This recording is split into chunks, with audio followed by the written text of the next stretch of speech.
costs more money to paint both hands. Because the hands, it's very difficult to capture the likeness of a face. It's similarly difficult to capture the likeness of one's hands. So this artist had to be pretty good at what he was doing. This is good news for you, depending on what you pay. Now, the other thing that you see here are flowers. You notice that those little flowers, small still lifes next to someone, usually indicates also that she's dead.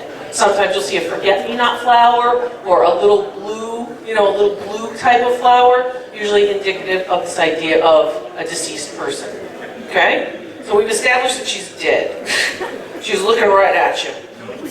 Right? It's not a picture of her and her husband, her and her family, it's just her looking at you. Okay? Notice how small it is. So this piece would be sort of a memorial picture. It would be in a bedroom. It wouldn't be in the living room when you walk in, two portrait pairs that you usually see. That's what it basically would be. So that's what you're looking at here. Notice that she has a ring on her finger, right? Usually the wedding ring is actually worn in some places on the index finger, as opposed to on the middle finger. Not the middle finger, on the ring finger. It's usually early on worn on this finger. Pinkies usually indicate that she has many, many, many family members. She's a grandmother of many.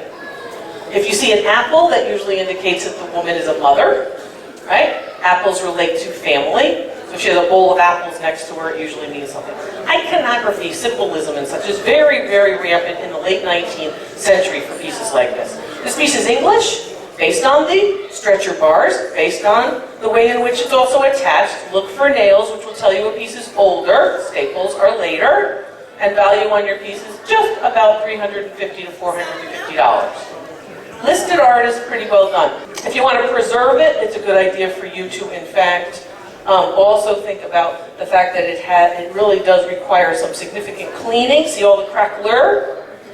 Every painting will crack. Every painting will crack. So the craquelure, it depends on how it cracks. Does it crack diagonally? Does it crack in little semicircular elements? That will tell you how old it is. So if you didn't have, and you're looking, you're going, oh my God, I'm writing all this down, how does she know all of that? Again, not married, no kids, no hobbies, all I do is this. That's it. So basically, understand that concentric circles usually indicate a piece that's much older than this one. This one has that sort of crisscross hatching, which speaks to how the adhesive, the rabbit skin glue underneath the paint is attached basically to the canvas.